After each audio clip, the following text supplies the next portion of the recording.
I guess like in grade 9, it was definitely strange because going into high school, you expect to live a 4-year life, normal, fit in, get into the whole activities of the idea of high school and just, you know, live it out. But I guess like God just wanted me to have a different life, you know, a unique one.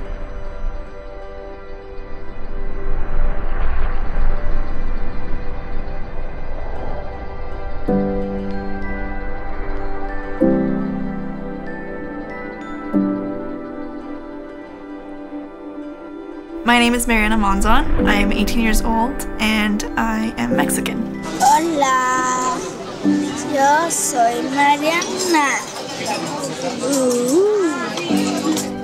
I really love my family. We're all our best friends and we take care of each other, and I put 100% of my trust in them, and they are the ones that get me through each day and the purpose that I want to live and be happy.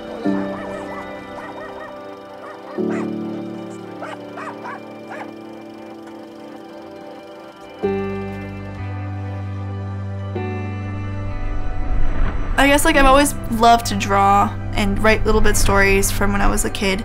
My dad and my mom's influence was definitely there. Like they're both creative people. They're always talking about, you know, drawing and ink and whatever it is. So like they've always taught me everything I know about art. And at first it was kind of like just normal drawing, doodles, whatever it is. But after a while, kind of started seeing what concept art was and how to get a perfect frame and how to make it look with meaning and behind the art and whatever it is you're writing. So I felt like it just became a part of me. Like I love to be creative. If it's not being creative, I'm doing something with my creativity, or like, you know, dancing around or whatever it is. Like it's just something that fulfills me, you know, being creative. I remember just bits and pieces of Mexico. I just like going to my grandfather's house and swimming with my family, and just like everything was just so cool, like beautiful, and I really did like my life in Mexico. And then when we moved in Canada, it was very different.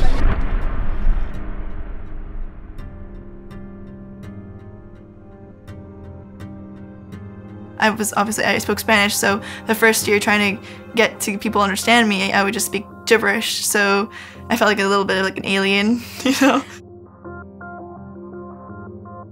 Elementary school for me wasn't probably the best part of my life, just because I never truly fit in.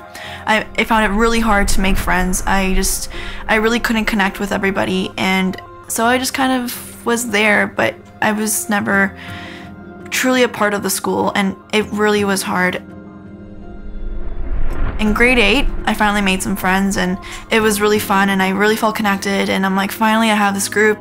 But then I realized that they were just not like me, and I decided to, instead of changing myself and becoming someone that I'm not, I'm just going to distance myself from everyone. And that was the hardest part. Because of this decision I made, I spent most of my grade 8 year alone.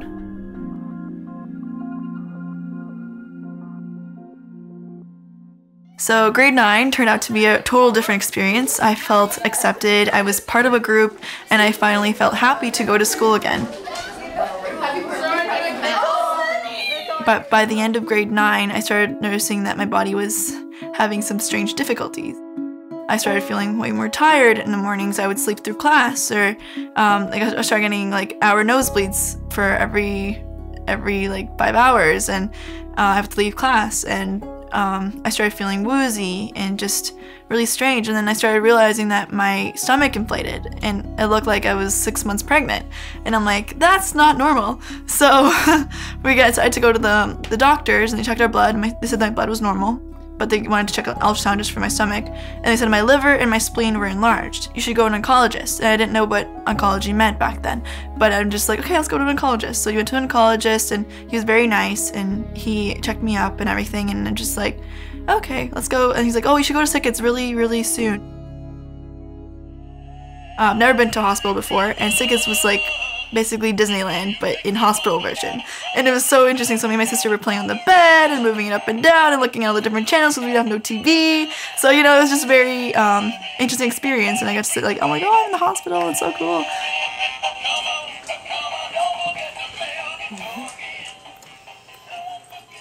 On the Monday, they checked me up, and the doctor kind of sat me down and said, you have leukemia. And I'm like, okay, so I have to leave to my plane to Mexico in about 3 hours. Do you think you can like fix me up real quick, give me some medicine, and I'll be out of your way? And the guy's like, no, this is cancer.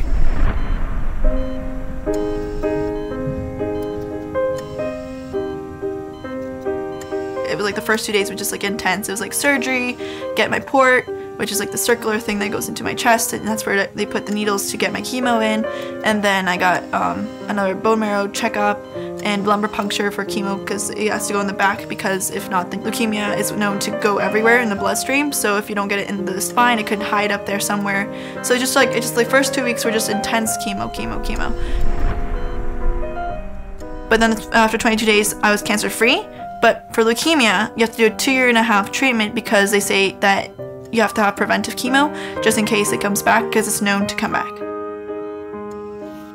So I had 2.5 years of treatment. It turned out to be 3.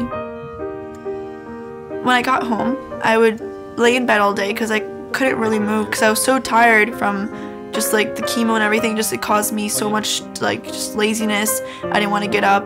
So I would just lay in bed, and after a week, I lost 10 kilograms of my weight. And so I was basically skin and bone. Just even standing up to sit up on my bed was a challenge. I couldn't. My mom had to literally grab me to put me up, and then to walk was just impossible. For the first 2 months, I could not walk. Looking at my like bald head in the mirror, it's just, I don't know, traumatizing for me. It was just like, it's real. Like the moment that I was bald, it just hit me. I have cancer. But it was also one of my life-changing moments. It's where I really found God, and I really found my purpose for my life. I met Tina at camp, and she looked fine. Like she had cancer like anything else, but she had like a tumor in her lungs, and like she was struggling more than other people. Like she was like hard to walk. She was very skinny. And then so I'm like, okay, I have to do something. So we invited her over at my house to make a spa, and I'm like, I'm gonna take her away from her suffering, and I'm just gonna like make her a day just for her. So I made a spa day. I sat her down in a really comfy chair, and I made like a spa atmosphere, and we just pampered her. I put her in like soaking her feet in like bubbles, and then I painted her nails, and you know, we just talked about God and talked about life. And we went downstairs and I showed her my favorite movie, Elf, because she had to watch it. We made a little blog together, just describing like, hey, when we were 18, we're not gonna be adults, we're gonna be children like crazy, and you know, we're just like discussing our stuff and our future and our dream. Okay, my message to anybody in the world is don't judge a book by its cover. In general, just don't judge people, because some people might see me and they think I'm anorexic, but they don't know what I'm going through, so they will never guess that I have a tumor on my legs. It was such a simple idea too. All I had to do was set up some chairs, put some nail equipment out, and just pamper her, and I could see it on her face. It was such a different change for her. She was happy, and it was just a special moment for us as friends. Having struggled so much through grade 8 and then having to pass through a next trial, which is cancer, I think God was just prepping me for a hard world so I can face it with such positive attitude. And I think maybe it could have destroyed my life, and I could have died, but in the end, like, God used that for me and for others, so I can able to inspire and to I guess grow with Him and grow with other people. Through it all, I have seen that God truly loves me, and I learned that you have to be always positive and take every opportunity that is granted to you. It has brought me to meet really inspiring people, and I was able to make incredible memories that I don't think I would have had if I had been in a normal lifestyle. So I think this abnormal and extraordinary thing that has happened in my life, I take it as like, I don't take it for granted at all. I take it like as, I don't know, it's become so part of my life, and I don't see myself ever not having gone through it. I would have been a total different person. I wouldn't have been the person I am today.